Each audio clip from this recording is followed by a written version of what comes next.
Defence retired फौजी भाई को नमस्कार। आज हम लोग जो जंतर मंतर से अपना गोपाल कृष्ण सर क्या बता रहे, कुछ इंपॉर्टेंट मैसेज दे रहे, वो जानकारी ले। अधिकारियों के घर पे जो इस चीज को पहले उन्होंने रोके यह एडवाइजरी निकालना चाहिए था, जो कि अभी भी सेवादार प्रदा जो अगर समाप्त करना चाहता है तो एडवाइजरी जिसी ने दस्तखत किया है उस रैंकों का गर्व से उनको पहले निकाल कर बाहर करना चाहिए था। गलत मांग कुछ नहीं है, सिंपल मांग है जुडिशरी कमेटी। जुडिशियल कमेटी देने में क्या दिक्कत है, लेकिन जुडिशियल कमेटी अगर दे दिया को दूध का दूध पानी का पानी निकल के आएंगे तो यही रिजल्ट आपको मिल रहा है। जो आपको एक हफ्ते के अंदर अंदर आपने एक रिजल्ट देखा होगा, जो कि सेवारत सेना के अंदर भी ये होता है। अगर मान लो उनके खिलाफ अगर आवाज़ उठाया तो उसका डेड बॉडी आ जाएंगे घर पे। ये कई केस में आया हुआ है। तो इसी हिसाब से, लेकिन हम सिविल में रहता है, लेकिन संवैधानिक तरीका से हम अपना आंदोलन कर रहा है, सरकार से मांग रखा है। इसके लिए हमारा जो वरिष्ठ अधिकारियों को कुचली होने का कोई ज़रूरत नहीं है, जो कि हम सरकार से मांग गया है, सरकार से परमिशन लेके बैठता है, सरकार हमको बैठने का परमिशन भी देता है। तो फिर इसमें हमारा मांग को पूरी नहीं करने देने वाला जो काम है वो हमारा वरिष्ठ अधिकारी करता है, जो कि उन्होंने 75 साल से बना के रखा हुआ अपना इमारत तोड़ना नहीं चाहता है। आप लोग अपने अफसरों की बुराई करते रहते हो, कभी सरकार की भी तो बुराई करो। वहाँ पे जो है प्रधानमंत्री जी हैं जो सारे निर्णय खुद लेते हैं। देखो, प्रधानमंत्री तो हर जगह पर कह रहा है उन्होंने ओआरओपी दे दिया, तो हमने उनको ये कहा है ओआरओपी जो दिया है तो उसका विसंगति दूर करने वाला काम भी उन्हीं का है। उसी के लिए वो तैयार नहीं थे, तब हम लोगों ने जुडिशियल कमेटी का मांग किया। लेकिन जुडिशियल कमेटी देने में दिक्कत इसलिए है, वही तो मैं कह रहा हूँ, जो को फौज जो बना हुआ है वो अंधा कानून, जो काला कानून जो बना कर रखा है, काला अंग्रेज का तरफ से जो उन्होंने अपना जो तलवार चलाता है, तो उनका पास वो जो पावर है वो पावर इस्तेमाल कर रहा है। लेकिन अभी मैं आपको बता रहा हूँ, शुरुआत से लेकर अभी तक काफ़ी फ़र्क है। शुरुआत में तो मैं आपको कहना चाहता हूँ, जो फरवरी 20 तारीख को हमारा आंदोलन शुरू होने के बाद जो 3 अप्रैल को हमारा कॉल था ऑल इंडिया लेवल में, जो कलेक्टर के पास मेमोरेंडम देना, तो 20 फरवरी से लेकर 3 अप्रैल के बीच में यहाँ पर यही जंतर मंतर पर हमने देखा, हमें उखाड़ के फेंकने में, पुलिस को लगा के लाठीचार्ज कराने में, परमिशन ना देने में, और ट्विटर में लिख रहा है और कुचालने के लिए लिख रहा है, आतंकवादी बैठा है, एंटी नेशनल हो रहा है। इसी जैसा हमारा वरिष्ठ अधिकारियों ने टिप्पणी कर रहा था। उसी के बाद जब उनको पता चला, जो 3 अप्रैल को ऑल इंडिया लेवल में जैसे जवान अपना झंडा लेकर बाहर निकला, तो उनका मतलब प्रॉब्लम यही हो गया, वो सोचा अब जैसे जवान को हम रोक नहीं सकते। लेकिन उनको वो इसको तोड़ने में लगे थे। तब एक हफ्ते के अंदर जो 9 अप्रैल को आपने देखा, हम लोगों ने यहाँ फेडरेशन बना दिया, जो फेडरेशन में उसी टाइम पर 150 से ऊपर संगठन हाथ मिलाया था। लेकिन हमने एक शर्त रखा था, जंतर मंतर से हमने एक शर्त रखा था, सबका सैनिक संघर्ष कमेटी ने एक शर्त रखा था, पहले से ही वही शर्त चल रहा है। वो यही था, इसमें राजनीति नहीं होंगे और अफसर नहीं होंगे। लेकिन अफसर का संगठन भी और राजनीति का संगठन भी उसके अंदर हाथ लगाया, लेकिन हम लोगों ने धीरे धीरे उसको हटाना है। लेकिन अफसर का जो एक टीम हमारा पास यहाँ 7 तारीख को 8 तारीख को जंतर मंतर पे आए थे समर्थन पत्र देने के लिए, हमने उनको टोटली आउट ऑफ बंद कर दिया। उसके बाद हमारा आंदोलन को मजबूती देकर अफसरों ने अपना पिल्लों में जाकर बैठ गया।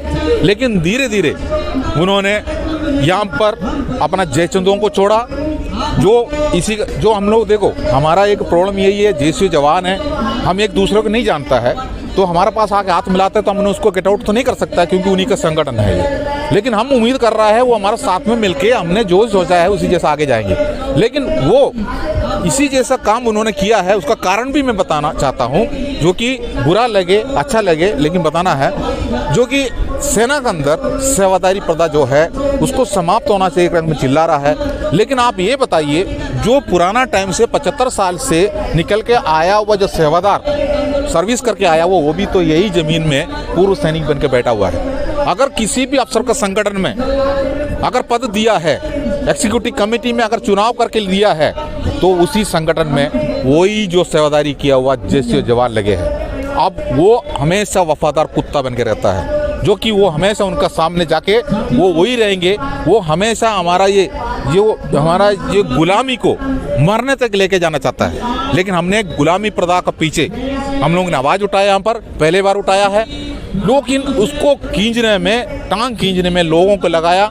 हम उनको पहचानने में देरी होता है, जो कि हम पहचान नहीं पाता, बिल्कुल नहीं पहचान पाएंगे। अभी हम लोग खड़े हैं, हम 2-3 आदमी अभी इसी जैसा, हम इसी जैसा खड़ा है, तो हम एक दूसरे कैसे पहचानेंगे, हमारा रैंक का है। लेकिन काम से हम पहचानता है, लेकिन देरी हो जाता है। इसलिए सरकार का तरफ से रोज यहाँ बैठने के लिए आदेश देता है, परमिशन देता है। तो आज 248 डेज, जो हमारा 348 डेज हो चुका है, 1 साल होने वाला है। तो ये परमिशन हमको कहाँ से मिला? 1 साल तक हम बैठा है ना, तो ये परमिशन तो हम सरकार देता है, हमारा सेना का अधिकारी थोड़ी देता है। तो सरकार हमको परमिशन देता है, तो हमारा मांग जायज है करके सरकार को पता है। लेकिन जो बनाया हुआ जो तरीका उन्होंने, हमारा गुलामी, हमारा सेना को, हमारा सेना का जीएसटी जवान को गुलामी से बाहर करने के लिए हमारा अफसर चाहता ही नहीं है, जो कि वो अंग्रेजी शासन अभी भी लगा के हमें मरने तक लेके जाने के लिए सोचता है। लेकिन ये हम कदाई होने नहीं दूंगा, जो कि बाकी बेल्ट फोर्सों में नहीं है। सेना में अभी भी ये जो चालाकी तरीका से रखा गया है।